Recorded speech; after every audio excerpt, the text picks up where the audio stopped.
ده فلتر الزعماء العرب، بدأوا لي بالملك محمد السادس. انا بحبه بصراحه وبحترمه، الله يشفيه ويخليه يا رب، شعبي العزيز. واحد ما اقدرش والله، واحد. عم محمود عباس، انت راجل طيب، حلو عن صدورنا. منين؟ من واشنطن؟ من تل ابيب؟ حلو عن صدورنا. اخت الصين بكندر، ع اخت روسيا، ع اخت امريكا، ع اخت العرب كلهم. مالك يا زلمه؟ تعال عم محمود، انت راجل طيب. تعال ابو مازن هنا.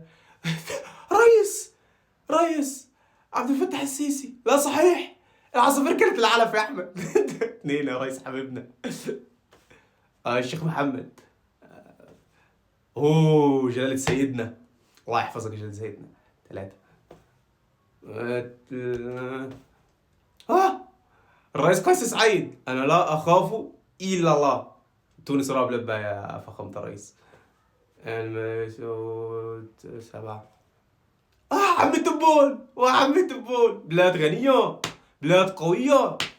تفرض رأيك على الجزائر راك غالط، غالط بزاف. حبيبي تعال تعال، خمسة خمسة.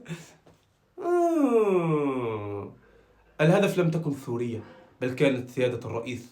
الله ثورية شعبي وبس. كنت أتحدث مطولا أنا وزوجتي أسماء حول هذا الأمر، حول المؤامرة الصهيونية الكونية التي تتعرض لها البلاد من المندسين والمطبعين وأعوان الأمريكان والأتراك والمندسين. ماذا كنا نفعل؟ نتبادل المرطبات مثلا؟